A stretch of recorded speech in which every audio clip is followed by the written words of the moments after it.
Olá pessoal, tudo bem? Então, fazendo aqui a minha parte aqui nos vídeos aí em prol aí das discussões que envolvem a nossa avaliação do ENAD. Então eu me coube aqui discutir com vocês algumas questões importantes relacionadas aos conteúdos de projeto, né, que permeiam as avaliações. E eu acabei, ao fazer esses estudos, verificando que esses conteúdos eles têm ficado em torno aí de 4 grandes temas principais, né? Eu vou tentar resumir esses temas, não necessariamente os temas, mas o modo como a gente deve ficar atento a esses temas aqui para vocês, aí espero poder colaborar com isso, né? Então acho que, primeiramente, acho que a questão essencial quando a gente fala de projeto está no conhecimento prévio do repertório de algumas obras e da atuação de alguns arquitetos. O que foi percebido aí ao olhar as avaliações é que não se trata, os trabalhos que são mostrados, que são solicitados em questões, são sempre trabalhos muito icônicos de arquitetos muito importantes. Então a gente não tem obras muito obscuras. Então normalmente assim, o conhecimento prévio da atividade e do método projetual, né, de alguns arquitetos, ele nos leva facilmente à condução de uma resposta ou ao caminho percorrido ali na questão. Então, um exemplo assim que ficou muito claro é verificar, por exemplo, quando foi uma das questões que tratou do Museu Guggenheim de Bilbao. Então, no momento que aparece aquele museu numa questão, quando há o conhecimento prévio nosso de tudo que cercou a construção daquele museu, quer dizer, desde do projeto ter sido feito já encomendado para ser um edifício icônico e ter sido feito com uma pré-fabricação toda específica para uma montagem, né, e a relação, aquela disputa entre o conteúdo da apresentação, o conteúdo do museu e o próprio museu em si, né, a disputa do prédio e do conteúdo de uma exposição. Quer dizer, são assuntos que cercaram toda a polêmica que houve na construção daquele edifício. Então, normalmente essas questões vão tratar desses assuntos, né? Elas não vão pegar um lado muito, como eu falei, obscuro desses edifícios mais icônicos. Então o conhecimento prévio das arquiteturas, né, que marcaram época e foram importantes, são icônicas de alguns arquitetos, ele vai nos levar facilmente às questões que acerca daquele assunto e daquele edifício. Então outro edifício que foi comentado, outro projeto, foi aquela cúpula do Parlamento de Berlim, do Norman Foster. Então também, no momento que ele aparece como questão, a gente já sabe que vai tratar o quê? Daquilo ter passado a funcionar como um espaço público, não ser apenas mais uma captação de luz, como era a cúpula antiga. Então, quer dizer, o teor simbólico do projeto, quer dizer, aquela história do povo estar acima das decisões do próprio governo, né? Então, o projeto ganhou o concurso e ficou famoso por algumas questões muito, muito conhecidas. Então, acho que eu sugiro, né, a todos vocês que passem o olhar aí sobre os principais projetos desses arquitetos mais icônicos aí, contemporâneos e mesmo do passado, e tentem elencar quais são os assuntos que cercavam aquela obra, né? Que cercaram a construção, as polêmicas mesmo, as qualidades ou mesmo as situações de pós-ocupação que geraram alguns desconfortos, e as questões fatalmente vão perguntar sobre aqueles assuntos, né? Daria uma atenção especial também a todos os arquitetos que venceram recentemente a premiação Pritzker. Acho que as obras desses arquitetos das últimas 4 premiações, né, sem dúvida devem ser levadas em consideração, né, porque são trabalhos que a obra desses arquitetos e alguns trabalhos mais icônicos, então, como Shigeru Ban, Alejandro Aravena, agora recentemente aí o RCR, Escritório Catalão. E pensando aqui um pouco na produção nossa, mais próxima, eu apostaria muito no Instituto Moreira Salles, que acho que é o projeto recente que gerou aí uma maior discussão aí na nossa profissão, né?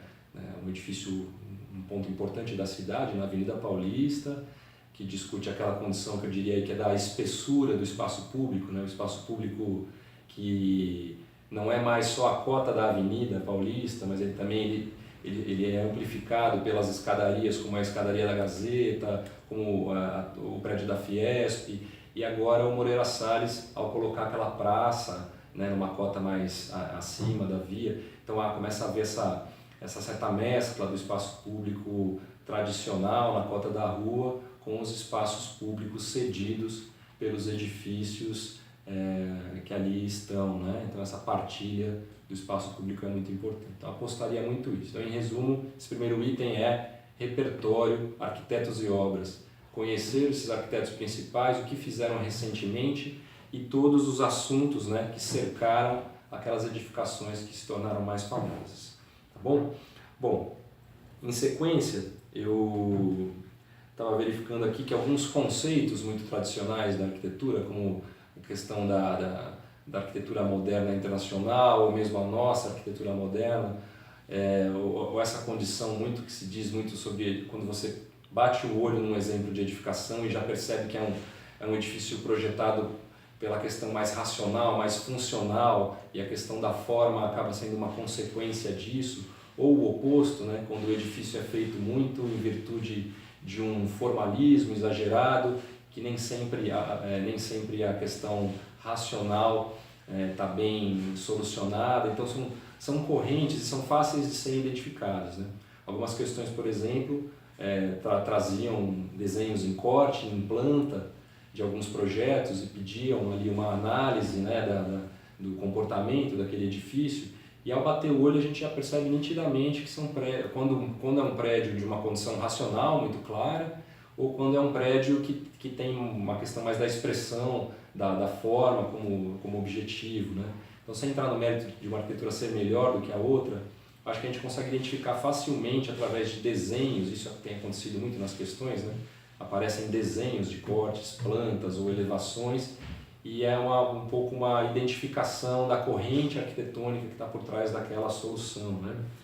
Então, por exemplo, a gente tem uma discussão interessante sobre essa questão das formas aí pré-estabelecidas, né?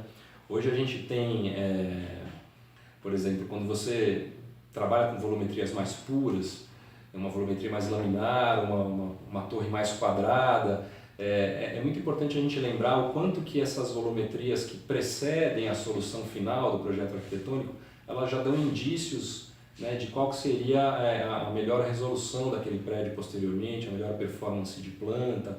Então, digamos que os estudos de massa, né, que aparecem em algumas questões, eles são leituras preliminares da performance posterior do edifício. Então a gente tem que estar com a nossa sensibilidade muito aflorada, né, na leitura dessas peças gráficas que aparecem nas questões, né? E também uma outra questão ainda em cima de conceitos aí e correntes arquitetônicas, está discutindo muito essa questão da tecnologia hoje na arquitetura, né? Hoje a gente tem edifícios que têm performances muitas vezes de sustentabilidade ou performances inclusive de eficiência energética, mas muito pautados em uma extrema tecnologia que é agregada a esse prédio. Então eu acho que a gente devia sempre considerar que quando um edifício apela para uma questão tecnológica apenas, e a gente esquece de que algumas atitudes mais vernaculares de projeto, mais tradicionais, como a questão das ventilações, do melhor posicionamento da implantação, eu acho que a dose entre esses dois elementos, né, é o que torna um edifício mais completo e mais sustentável. O apelo para a tecnologia ele deve acontecer quando as soluções mais vernaculares não derem conta, porque senão a gente cai naquela ladainha de que nós não solucionamos enquanto arquiteto algumas questões, porque alguma tecnologia vai solucionar por nós. Então acho que a gente precisa entender bem qual que é a dose entre a aceitação dessa tecnologia, que é muito bem-vinda, mas que ela não negue as atitudes mais tradicionais de todo e qualquer projeto, né? Então, o que seria hoje aí um projeto com uma melhor eficiência ou mais sustentável? Entendo eu que seja essa dose entre esses dois elementos, né? A bem-vinda tecnologia, porém nós não negarmos a condição mais tradicional da atitude projetual, tá? Então acho que isso é um outro item que tem permeado aí muitas das questões que a gente viu aí nas avaliações. Bom, E outra condição que tem aparecido, que acho que é legal a gente ficar atento, é uma questão mais de prática projetual. Muitas vezes as questões, elas é como se fosse um diagnóstico dado por um cliente, é como se você recebesse informações de um lote, de um terreno, então condições básicas aí de topografia, acessos, localizações, pré-existências principalmente. Quer dizer, é dado ali uma espécie de um diagnóstico, um desafio. E o que são as perguntas? As perguntas são de cunho projetual, quer dizer, o que você faria? Alguns casos, inclusive, são questões em que se fazem pequenos projetos rápidos, desenhados, né? Então a gente não só responder através de tópicos, mas muitas vezes é cobrado uma atitude rápida de projeto. Então imaginem-se uma situação de reunião mesmo com um cliente, onde ele te apresenta ali um lote, um desafio, um programa que ele tem condição, né, de querer fazer, e a gente, com aquelas primeiras informações, precisa de uma reflexão rápida de projeto. Então muitas vezes cai isso, né? Tem caído isso nas questões, que é testar de vocês aí essa condição mais propositiva. Tá? Então fiquem atentos a questões bem tradicionais de todo e qualquer projeto, então elementos de entorno pré-existentes. Eu lembro particularmente de uma questão que trabalhava a vista para uma área de uma ilha, né, que tinha em frente ao mar, assim, e o projeto deveria considerar aquele elemento pré-existente na sua implantação, assim como questões topográficas, de acesso, gabaritos, áreas não construídas, né? O projeto não é composto só da parte construída do edifício, mas da área não construída também. Então, lembrar disso, né? A gente tem questões muito vinculadas à atitude projetual, então a gente tem que estar preparado para dar ideias rápidas, né? Para a gente conseguir dar conta dessa parte. E por fim, acho que um último item que também tem caído, e eu entendo que está no corpo aí de assuntos que envolvem a questão de projeto, são as leituras de algumas arquiteturas com relação às suas estruturas.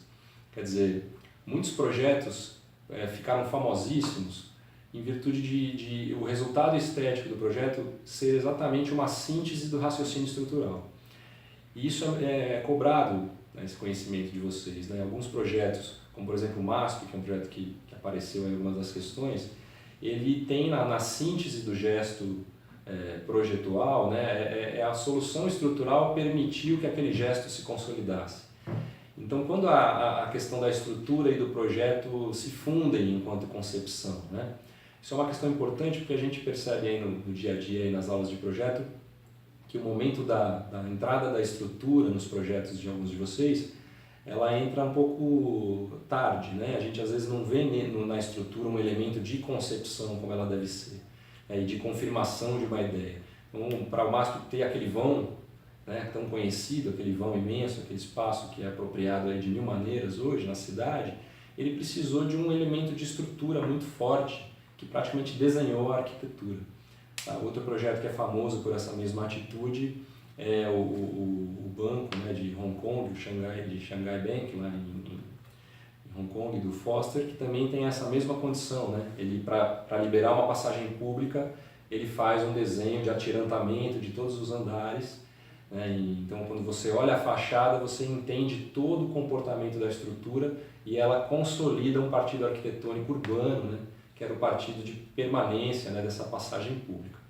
Então, muito atentos a isso. Eu acho que essas questões aí, esses 4 assuntos vão permear muitas das questões, né? Então é importante que a gente faça isso com tranquilidade, lembre, né? São conhecimentos que passaram pelas aulas e que todo mundo, se resgatar aí, com certeza vai fazer uma boa avaliação aí com tranquilidade, tá bom?